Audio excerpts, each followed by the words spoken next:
भारत की खुफिया एजेंसी की वो दुनिया जहां परछाइयां ही इकलौती हकीकत हैं। इस दुनिया में कुछ चेहरे ऐसे होते हैं जिनका नाम, जिनकी पहचान और जिनका वजूद हमेशा हमेशा के लिए दफन कर दिया जाता है।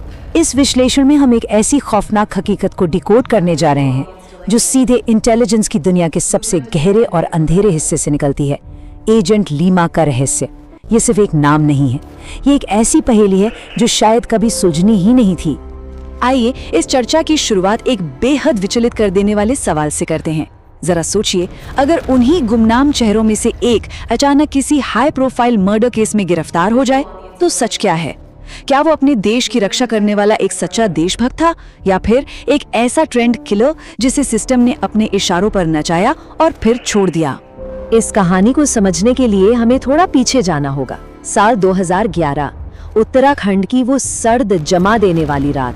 सड़कें पूरी तरह से सुनसान थी और हवा में एक अजीब सी भारी खामोशी थी। और फिर अचानक उस सन्नाटे को चीरती हुई एक काली एसयूवी के टायरों की चीख सुनाई दी। गाड़ी रुकी, कुछ सेकंड का भारी सन्नाटा पसरा और फिर धनाधन गोलियों की गूंज ने पूरी वादी को दहला दिया। देखिए, ये कोई आम गैंग वॉर या साधारण गोलीबारी नहीं थी। ये एक बेहद प्रोफेशनल हिट था। पूरा का पूरा ऑपरेशन महज कुछ ही मिनटों में बिल्कुल सटीक तरीके से खत्म कर दिया गया। हमलावर किसी भूत की तरह हवा में गायब हो गए और पीछे कोई भी ऐसा फोरेंसिक सबूत नहीं छूटा जिससे उन तक पहुंचा जा सके। सब कुछ इतना बेदाग था कि इन्वेस्टिगेटर्स पूरी तरह चकरा गए। और वो टारगेट, वो एक बेहद खतरनाक गैंगस्टर था जिसके क्रिमिनल नेटवर्क से पूरा का पूरा सिस्टम खौफ खाता था। पुलिस की जांच हफ्तों तक बस अंधेरे में तीर मारती रही। कोई सुराग नहीं, कोई गवाह नहीं। लेकिन फिर बंद कमरों की पूछताछ और खुफिया फाइलों के बीच से एक ऐसा नाम उभर कर सामने आया जिसने पूरी इंटेलिजेंस कम्युनिटी में एक भारी सन्नाटा ला दिया। Code name agent Lima. अब जरा इस टाइमलाइन पर गौर करते हैं कि आखिर ये कहानी यहाँ तक पहुंची कैसे। उत्तराखंड की उस खूनी रात का बीज बहुत पहले बोया जा चुका था। 2000 के दशक की शुरुआत में एलीट फोर्स में एंट्री, फिर वो सीक्रेट सिलेक्शन, उसके बाद कई सालों तक खामोशी से घोस्ट ऑपरेशंस को अंजाम देना और अंत में 2011 की वो खौफनाक घटना। ये कोई रातों रात हुआ हादसा नहीं था, ये अंधेरे की गहराइयों में उतरने का एक पूरा सफर था। इस रहस्य को सुलझाने के लिए हमें एक शांत लड़के के उस सफर को देखना होगा जो बचपन से शुरू होकर एलीट फोर्स तक पहुंचता है। ये सफर पहाड़ों के एक बेहद साधारण और शांत लड़के से शुरू हुआ था जिसका सिर्फ एक ही जुनून था, देश की सेवा। लेकिन उस एलीट फोर्स तक पहुंचना तो बस शुरुआत थी। वहां की ट्रेनिंग इंसान को शारीरिक रूप से ज्यादा मानसिक रूप से तोड़ देने के लिए डिजाइन की गई थी।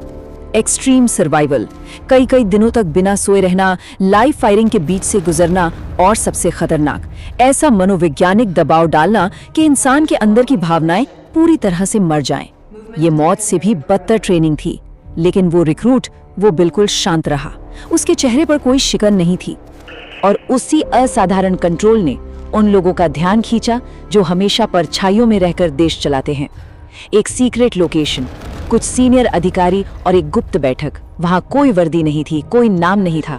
उस लड़के से बस एक सीधा सवाल पूछा गया, अगर देश के लिए ऐसा काम करना पड़े जिसे दुनिया कभी न जाने तो क्या करोगे? उस कमरे के भारी सन्नाटे में सिर्फ एक जवाब गूंजा, देश पहले आता है। और यकीन मानिए, इसी एक वाक्य ने उसकी असली पहचान को हमेशा हमेशा के लिए मिटा दिया। और यहीं से पर्दा उठता है उस बेनाम दुनिया का, परछाइयों की वो जिंदगी जिसे हम और आप कभी नहीं देख पाते। इस पॉइंट पर जो बात सबसे ज्यादा झकझोरने वाली है वो ये है कि यहाँ से एक इंसान का वजूद पूरी तरह खत्म हो जाता है और एक परछाई जन्म लेती है। ये एक भूत की तरह जीने की खौफनाक हकीकत है। बिना किसी रिकॉर्ड के बॉर्डर सर्विलांस करना, अंडरकवर मीटिंग्स, नकली पहचान और जाली दस्तावेजों के सहारे हर दिन मौत से खेलना। इस दुनिया में कुछ भी असली नहीं होता। और दुश्मन की गोलियों से भी ज्यादा खतरनाक क्या था पता है?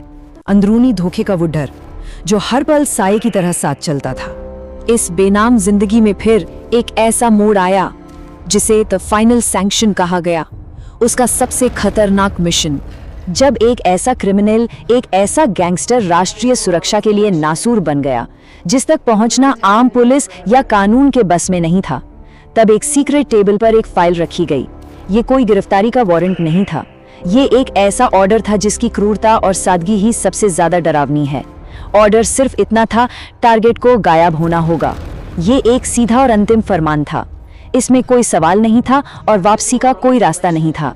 और यही आदेश हमें वापस ले आता है उसी ठंडी पहाड़ी रात में। चारों तरफ घुप अंधेरा, विजिबिलिटी ना के बराबर। उस सन्नाटे में एक बेहद शांत और धैर्यपूर्ण इंतजार चल रहा था। जैसे ही टारगेट की एसयूवी उस ट्रैप में फंसी, कोई हिचकिचाहट नहीं हुई। पलक झपकते ही एक्शन लिया गया।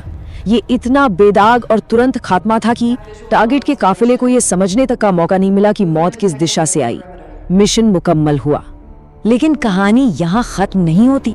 इसके बाद जो हुआ वो था सिस्टम का सबसे खतरनाक धोखा, एक खौफनाक हकीकत। उस बेदाग ऑपरेशन के बाद अचानक सब कुछ बदल गया। मीडिया में तूफान आ गया, भारी राजनीतिक दबाव बना और फिर एक हैरान कर देने वाली खबर सामने आई।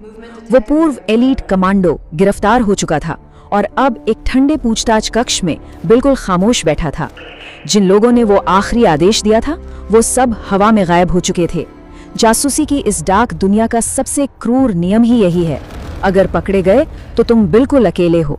जो सिस्टम आपको सबसे खतरनाक हथियार बनाता है, जरूरत पड़ने पर वही सिस्टम आपको पहचानने से भी इनकार कर देता है।